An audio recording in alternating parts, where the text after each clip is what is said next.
بسم اللہ الرحمن الرحیم الصلاۃ والسلام علی رسولہ الکریم وعلی آلک وصحابک یا سیدی یا خاتم النبیین صلی اللہ علیہ وسلم اللہم یسر ولا تعسر وتمم بالخیر وبک نستعین فداک ابی و امی یا سیدی یا رسول اللہ صلی اللہ علیہ وسلم۔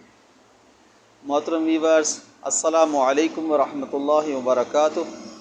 ڈاکٹر محمود سلیم نوری آج ایک نئے پیغام، ایک نئی سوچ، ایک نئی فکر جو ہمارے معاشرے میں الجھن کا باعث بن رہی ہے، آپ کے سامنے لے کر حاضر خدمت ہوں۔ اور جس طرف میں توجہ دلانا چاہتا ہوں، یہ ایک عمومی مسئلے بن گئے ہیں اور ایک ایسی پرابلمس بن گئی ہے جس نے بہت نقصان سے ہمیں دوچار کیا ہے، اور ہم لوگ اس نقصان میں الجھ کر رہ گئے ہیں، اور اس سے نکلنے کے لیے اب ہمارے پاس راستے تو ہیں، لیکن اتنی تکلیف دہ راستے ہیں اور اس میں اتنی پریشانیوں سے ہمیں گزرنا پڑتا ہے، اتنے اخراجات سے گزرنا پڑتا ہے، اتنے لاس سے گزرنا پڑتا ہے کہ جس کو جو ہے ہم سوچ کر ہی پریشان ہو جاتے ہیں۔ آج کا موضوع ہے میرا چہرے کی اسکن، بیوٹی، خوبصورتی، حسن، نکھار۔ یہ ساری چیزیں یقیناً ہمارے لیے بہت اہمیت کا حامل ہیں۔ مرد ہو یا عورت ہو، آپ کی عمر کے کسی بھی حصے میں ہوتے ہیں، تو یہ تو ہمارا حق بھی ہے، اور ہمارے اندر قدرت کی طرف سے جو ہے وہ اسے ودیت کی گئی ہے، اور ہمیں اللہ اور رسول کی طرف سے اپنے آپ کو سنوارنے کا حکم بھی ہے۔ اور حدیث پاک کا مفہوم ہے جس میں آپ صلی اللہ علیہ وسلم فرماتے ہیں کہ رب تعالیٰ جمیل ہے اور وہ جمال کو پسند فرماتا ہے، اور آپ صلی اللہ علیہ وسلم جب کسی کو ایسے حالت میں دیکھتے کہ وہ حالت لاپرواہی کی صورت کے قریب ہوتی ہے، تو پھر آپ صلی اللہ علیہ وسلم نے اس طرف بھی جو ہے وہ ہماری تعلیمات فرمائی ہیں۔ حدیث پاک کا مفہوم ہے کہ آپ نے جب کسی کو دیکھا کہ اس کے بال بکھرے ہوئے ہیں، یا داڑھی کے بال بکھرے ہوئے ہیں، یا داڑھی کے بال پر جو ہے وہ اس طرح کے ہیں کہ اس پہ توجہ چاہیے، تو آپ صلی اللہ علیہ وسلم نے فرمایا کہ کیا اس کے پاس کنگھی نہیں ہے؟ تو یہ ہم اس طرح کی اور بھی حدیث پاک میں ہماری اپنی زیب و زینت سے متعلق، اپنا خیال رکھنے سے متعلق جو ہے وہ تعلیمات ہیں۔ اور نماز سے پہلے باقاعدہ طور پر اپنے آپ کو وضو کے بعد کنگھی کرنے کا بھی حکم ہے، اور اللہ کے حضور پیش ہونے میں اپنے آپ کو جو ہے وہ اپنے جمال کو اور اپنے ظاہر کو اس طرح نکھارنا کہ جس سے کہ آپ کو لگے کہ ہاں آپ اللہ تعالیٰ کے حضور جانے کے لائق ہو گئے ہیں۔ کیونکہ جب ہم کہیں شادی بیاہ میں یا کسی موضوع شخصیت سے یا کہیں ایسی جگہ جاتے ہیں کہ جہاں پر آپ سمجھتے ہیں کہ ہمیں اپڈیٹ ہو کے جانا چاہیے، تو پھر سب سے زیادہ تو ہمیں چاہیے کہ ہم رب تعالیٰ کے حضور جب پیش ہو رہے ہیں تو اپنے آپ کو جو ہے وہ اپڈیٹ کریں، اور جتنا ہو سکتا ہے خوشبو کا اہتمام کریں، اور اپنے آپ کو جو ہے وہ جتنا ہو سکتا ہے نکھار اور بناؤ سنگار کے حوالے سے جو بھی قدرت کے بتائے ہوئے دائرۂ کار میں ہمیں بالکل اہتمام کرنا چاہیے۔ مردوں کے لیے یہ ہے کہ وہ امامے کا اہتمام کرتے ہیں، داڑھی شریف میں کنگھی کا اہتمام کرتے ہیں، اور آپ کے ہاں اگر ہونٹ سوکھے ہوئے ہیں تو ہونٹوں پر کوئی ایسی چیز لگانا کہ جس سے موئسچرائزنگ ہو، اور اگر آپ کوئی کریم وغیرہ لگا سکتے ہیں اپنے آپ کو، جیسے کہ آپ سمجھتے ہیں کہ جب کسی معزز سے آپ ملنے جا رہے ہیں تو آپ کو کیسے ہونا چاہیے، تو پھر یقیناً اللہ تعالیٰ تو کائنات کا سب سے بڑا عظیم جو ہے اس کا دربار ہے جہاں ہم پیش ہونے جا رہے ہوتے ہیں، تو ہمیں یہاں بھی اہتمام کا جو ہے وہ حکم دیا گیا ہے۔ تو زندگی میں ایسا نہیں ہے کہ اسلام نے کوئی گوشہ آپ کی زندگی کا چھوڑا ہو،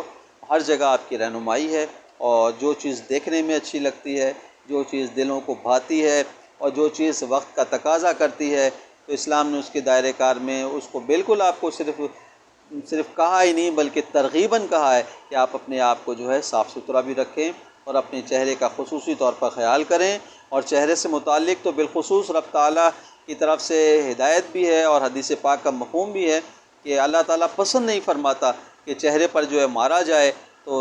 آپ صلی اللہ علیہ وسلم کی حدیث پاک میں ہمیں ترغیب دی گئی ہے جس کا مفہوم ہے کہ چہرے پہ نہیں مارا جائے۔ جو اس دور میں جو تعلیم کی کمی ہونے کی وجہ سے مرد حضرات عورتوں کے چہروں پر مارتے تھے، تو اس سے بھی آپ صلی اللہ علیہ وسلم نے منع فرمایا ہے۔ استاد کو بھی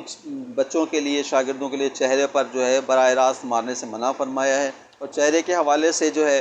وہ ہمیں تعلیم دی گئی، حدیث پاک میں ایک رہنمائی فرمائی گئی کہ چہرے سے متعلق رب تعالیٰ کی خاص جو ہے وہ تخلیق کی مہربانیاں ہیں کہ چہرے پہ جو نقوش ہیں رب تعالیٰ کی خاص جسم کے مقابلے میں خاص رہنمائی ہے، توجہ مہربانی ہے۔ چہرہ جو ہے وہ انسان کا ایسا ہے کہ آپ کو خوشی دیکھنی ہے تو کسی کے چہرے پر دیکھیے، اداسی بھی چہرے پر نظر آتی ہے، اور چہرے کی خد و خالی آپ کو بہت کچھ بتا دیتے ہیں۔ اس لیے شکر کا پہلو یا صبر کا پہلو یا ناشکری، ان سب چیزوں میں چہرے سے ہی جو ہے وہ ہمارے اہل علم حضرات اندازہ لگا لیتے ہیں۔ ڈاکٹرز حضرات جو ہیں وہ بھی بیماری کا اندازہ چہرے ہی سے لگا لیتے ہیں۔ آنکھیں بولتی ہیں، آپ کا لہجہ بولتا ہے، آپ کے چہرے کے جو خوبصورتی ہے یا اداسی ہے، یہ سب ڈاکٹرز کو آدھی سے زیادہ بیماری تو ڈاکٹرز سے زیادہ چہرہ دیکھ کر ہی بتا دیتے ہیں، زبان دیکھ کر ہی بتا دیتے ہیں، آنکھ دیکھ کر ہی بتا دیتے ہیں، اسکن دیکھ کر ہی بتا دیتے ہیں، لہجہ سن کر ہی بتا دیتے ہیں۔ ناظرین کرام، یقیناً چہرہ جو ہے وہ ایک ایسی چیز ہے کہ جو ہر انسان یہ چاہتا ہے کہ وہ چمکتا رہے، دمکتا رہے، اور اس پر جو ہے وہ جمال بھی ظاہر رہے اور دیکھنے والا اس سے راحت بھی محسوس کرے۔ آپ جہاں بیٹھتے ہیں آپ کے چہرے سے لوگوں کے چہروں پر رونق آ جائے، تو یہ تو یقیناً ہمیں ترغیب بھی ہے اور ہر شخص یہ چاہتا بھی ہے۔ اور چہروں کے معاملے میں تو خاص طور پر رب تعالیٰ نے مردوں کو جو زیب و زینت دی ہے داڑھی شریف سے، تو اس کا تو اہتمام ہم پر جو ہے وہ واجب کر دیا گیا ہے، اور خواتین کے لیے بھی جو ہے وہ اپنے احباب میں کہ جن سے ان کا پردہ نہیں ہے، جو ان کے محرم ہیں، ان کے حوالے سے انہیں بھی سرما لگانا، اور جو زیب و زینت کے لیے جو دانتوں کو جو ہے وہ آپ صلی اللہ علیہ وسلم کے مبارک دور میں جو ہے وہ جیسے دنداسا ٹائپ کی چیز مسا یا کیا کہلاتا تو اس سے وہ دانتوں کو صاف کرنے کی ترغیب بھی تھی۔ اور حضرت عائشہ صدیقہ رضی اللہ تعالی عنہا کے حوالے سے بھی کچھ جو ہے وہ روایتیں ہیں جس میں آپ نے خواتین کو کہا کہ وہ اپنی زیب و زینت کا باقاعدہ طور پر خیال رکھا کریں۔ ایک خاتون نے ہاتھ میں مہندی نہیں لگائی تھی، آپ نے دیکھا کہ ہاتھ سادے ہیں تو اس پر بھی آپ ناراض ہوئیں کہ یہ ہاتھوں پر مہندی کیوں نہیں لگائی ہے۔ تو چہرے کے حوالے سے، زینت کے حوالے سے بہت ترغیبات ہیں، تو یہ بالکل ہونا چاہیے۔ اور اس کے لیے ہوتا یہ ہمارے معاشرے میں کہ یہ جو ایک چہرے کو بالخصوص گورا کرنے کے حوالے سے جو ہماری خواتین میں بالخصوص ایک کمپٹیشن ہو گیا ہے، اور ایک بری عادت خواتین میں یہ بھی ہے کہ جناب وہ ایسا لگتا ہے کہ جیسے آنکھوں میں انہوں نے جو ہے وہ سی ٹی کیمرہ لگایا ہوا ہے، وہ سی سی ٹی وی کیمرہ جو ہے نا وہ جیسے ہی کسی خاتون پر نظر پڑتی ہے تو وہ بالکل اینالائز کرنے لگ جاتا ہے، اور جناب عالی پھر وہ اس کے اینالائز کا سلسلہ جو ہے کانوں سے شروع ہوتا ہے اور پھر ناک پر، اور جناب ناک سے اور پھر جلد پر، اور اس کے کومنٹس ایسے ہوتے ہیں کہ بس 2 منٹ میں ایسا لگتا ہے کہ یہ کوئی اینالائسس کی مشین تھی اور اس نے جناب عالی ایک آپ کے سامنے سارا کچھ نکال کے رکھ دیا ہے، اور 2 منٹ میں اس نے آپ کا الٹرا ساؤنڈ کر دیا ہے۔ اب وہ الٹرا ساؤنڈ کبھی دل کو خوش بھی کر دیتا ہے، کبھی دل کو کنفیوز بھی کر دیتا ہے، اور کبھی دل کو ناراض بھی کر دیتا ہے۔ وہی بات ہے کہ انہیں کچھ آئے یا نہ آئے لیکن کومنٹس دینا بہت آتا ہے۔ تو وہ ذرا سے میں جناب عالی اگر ذرا پاؤڈر کم لگ گیا تو اس پر بھی کومنٹ ہائے ہائے، وہ ان کی ہائے ہائے تجھے کیا ہوا، آج تو بڑی کالی لگ رہی ہے۔ اب جناب عالی وہ کام ہو گیا کہ کالی لگ رہی ہے، وہ جناب اس کا نام بھی اگر کسی کا چہرہ ذرا سا سانولے کلر میں ہے تو اس کا نام ہی رکھ دیتے ہیں کہ وہ بھائی کالی نظر نہیں آ رہی ہے۔ اب یہ معاشرے میں اس طرح کی جو جہالت پہ مبنی گفتگو خواتین کرتی ہیں وہ کسی حال میں نہ خوش رہتی ہیں نہ رہنے دیتی ہیں، اور جناب عالی کسی کم عمر خاتون کو دیکھا تو ہائے تیری عمر میں تو ہمارا چہرہ ایسا نورانی تھا، اور تیری عمر میں تو ہم ایسے گورے چٹے تھے اور پتہ ہی نہیں لگتا تھا کہ یہ دودھ کا پیالہ رکھا ہے یا ہمارا وہ منہ ہے، اور جناب جو منہ میں آیا انہوں نے وہ اس کو مبالغہ آرائی سے سامنے والے کو کنفیوز کر دیا۔ وہ بیچارہ پھر سیدھا جاتا ہے اور شیشہ دیکھ کر کہتا ہے کہ بھائی واقعی میں اتنی کالی ہوں اور میں ایسی ہوں اور میں ویسی ہوں۔ اب اس چیز میں اس کو کیا سمجھ میں آیا، اور جناب اس نے کسی اور سے پوچھا بھائی کوئی کریم وغیرہ ہے، تو وہ اس نے کہا ہاں جی فلاں بیوٹی پارلر میں کریم ملتی ہے، بنتی ہے اس طرح، یہ اب گئے وہاں سے کریم لے کر آئے، اور اس کو یہ پتہ ہی نہیں ہے کہ اس میں کیا کیمیکلز استعمال ہیں، اور وہ بیوٹی پارلرز والے اس میں اتنی کثرت سے جو ہے وہ بلیچ ڈالتے ہیں کہ وہ جناب گورا گورا کرنے کے نام پر وہ اوپر کی جلد کو جو ہے وہ ایسا کر دیتے ہیں، ڈیمیج کر دیتے ہیں کہ ہم تو اسکن پرابلمز بھی دیکھتے ہیں۔ ہمارے پاس یہ بھولی بھالی بچیاں جو 14 سال سے لے کر 30 سال کی عمر تک کی ہوتی ہیں، آتی ہیں، چہرے کا وہ اثر ہوتا ہے کہ وہ نقاب کھولنے میں اور وہ اپنے چہرے کا حال دکھانے میں بھی شرماری ہوتی ہیں، اور جناب عالی جب وہ چہرے کا حال دیکھتے ہیں ہم تو چہرہ اس قدر ڈیمیج ہوا ہوتا ہے ان کیمیکلز سے اور ان بلیچوں سے اور ان کریموں سے کہ جناب آپ اس کا ازالہ کرنا بھی بہت مشکل ہو جاتا ہے۔ تو آپ سے یہ گزارش ہے کہ آپ پہلی بات تو کنفیوز نہ ہوں اور اپنے چہرے کا خیال رکھیں۔ اگر آپ کی آئلی اسکن ہے تو اس سے متعلق بھی جو ہے وہ آپ خیال رکھیں کہ آپ کو چکنائی والی چیز نہیں کھانی چاہیے، اور آپ کو اپنے چہرے کو دھونے کے لیے جو ہے وہ ایسا فیس واش یا ایسا صابن استعمال کرنا چاہیے جو آئل کو ختم کرتا ہو، کم کرتا ہو۔ اور پھر آپ اپنے ہاضمے کا خیال رکھیں، ہاضمہ جب آپ کا ڈسٹرب ہوگا تو آئل زیادہ نکلے گا، اس سے بھی آپ کے چہرہ ڈیمیج ہوگا۔ دوسرا یہ ہے کہ آپ اپنے بالوں کا خیال رکھیں، بال جب کمزور ہوتے ہیں اور اس کے جو جڑوں میں چھوٹے چھوٹے سے گلینڈ سے میلالین بناتے ہیں جو بالوں کو کالا رنگ دیتے ہیں، وہ کمزور ہونے کی وجہ سے اس کا میلالین جو ہے وہ چہرے کی اسکن پر آنے لگتا ہے اور چہرے کی اسکن پہ ڈیمیج ہو کے بلیک پڑنا شروع ہو جاتی ہے۔ اس کا خیال رکھیں۔ خالی کریمیں ملنے سے کچھ نہیں ہوتا، وہ آپ جب کریم چھوڑیں گے تو پھر اپنے حال پر ہی نہیں آئیں گے بلکہ پہلے سے زیادہ آپ کی اسکن خراب ہو چکی ہوگی۔ تو آپ مہربانی کر کے کسی اسکن کے ڈاکٹر سے مشورہ کریں، اپنی اسکن سے متعلق اس سے رہنمائی لیں، اور اس کے بعد ان کی ہدایت کے مطابق آپ اپنی اسکن کی طرف توجہ دلائیں۔ کیمیکل زدہ چیزوں سے یا کسی نان جو ہے وہ ڈاکٹرز ہیں آپ کے، آپ ان سے جو ہے وہ اس قسم کے مشورے نہ لیں۔ اور یہ جو خواتین ہیں یہ جو آ کے اپنا اینالائز کا شعبہ کھول دیتی ہیں، ان سے بھی میری گزارش ہے کہ مہربانی کر کے کوئی بھلائی کا ان کے لیے کوئی پیغام دیں، کوئی تھوڑی تعریفی پہلو کے ساتھ کچھ آپ اس کے ساتھ اچھا کر سکتے ہیں تو یہ کریں۔ یہ جو آپ کے چبھتے ہوئے اور تکلیف دینے والے کومنٹس ہیں اس سے آپ پرہیز کریں،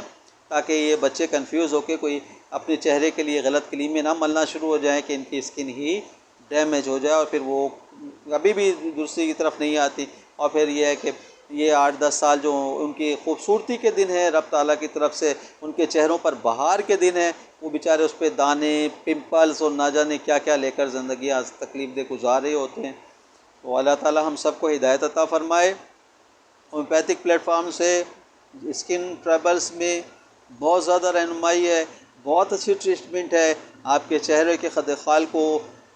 جو بھی پرابلمز لاحق ہو گئی ہیں اس کے تدارک کے لیے آپ کسی اچھے ہومیوپیتھک ڈاکٹر سے رجوع کریں۔ ہم کراچی میں ہیں، آپ ہم سے بھی رابطہ کر سکتے ہیں۔ 0315-271-9956 ہمارا واٹس ایپ نمبر بھی ہے، آپ ہم سے بھی مشورہ کر سکتے ہیں اپنے پکس بھیج کر، یا آپ لائیو بھی ہم سے ویڈیو کال پر بھی بات کر سکتے ہیں۔ دوائیوں سے متعلق بھی ہم سے مشورہ، ہم سے ملاقات قریب ہیں تو مشورہ بھی آپ آ کے ہمارے پاس کلینک میں کر سکتے ہیں۔ لیکن برائے مہربانی جو کچھ بھی کرنا ہے کسی کوالیفائڈ ڈاکٹر کی جو ہے وہ رہنمائی میں کرنا ہے، مشورے سے کرنا ہے۔ خود یہ جو آپ کی کریمز ہیں گورا کرنے والی اور مختلف قسم کی، اس سے اوائڈ کرنا ہے، اور اللہ تعالیٰ کے اس حسین تخلیق اس چہرے کی بہت زیادہ حفاظت کرنی ہے۔